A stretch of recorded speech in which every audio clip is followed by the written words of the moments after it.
Армысыздар, құрметті көрермен, назарларыңызда футболдан жолдастық кездесу Қазақстандық Ақтөбе футбол клубы ресейлік Ахмат футбол клубымен оқу-жаттығу жиыны аясында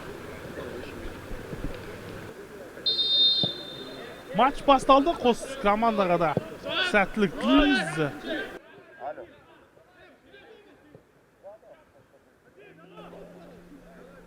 Мирам Кикбаев гол соққан еді.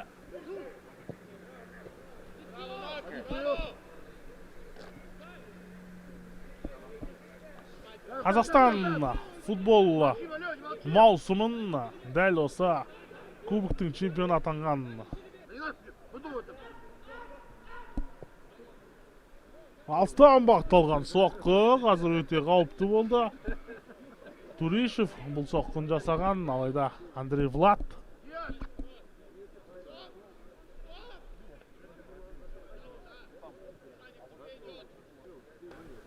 Мына бір сәтте Дархан Бердібектің кереметті топты алып кеткенін көріп отырмыз. Және, бұл жерде Александр Жиров ойын тәртібін бұзды. Еркебұлан Сейдахмет Айболаңа берілген пас және гол. Бұл Немanja Анжелкович болу қажетті. Бірақ өкінішке орай офсайдта қалып қойған екен. Жоқ, бұл жерде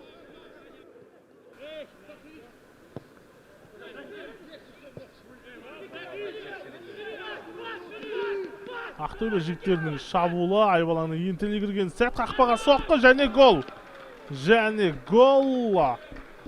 Бұл гол енді есепке алынатын шығар. Менің ойымша, бұл жерде Дархан Бердібек па гол соққан. Тамаша шабуыл болды, сол жақ қапталдан басталған. Мына бір сәтте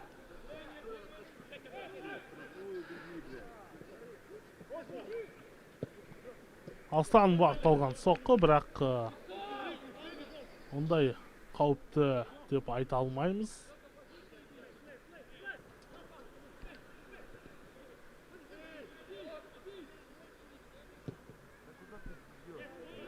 Ал мына бір сәтте қазір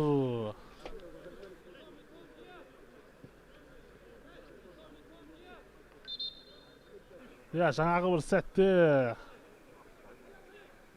керемет қорғаныста тұрғанын білеміз. Ал қазір Кикбаевқа доп тағда жетпей қалды. Өкінішке орай, осылайша бүгін Ақтөбенің екінші оқу-жаттығу жиындағы 4-ші жолдастық кездесу аяқталды.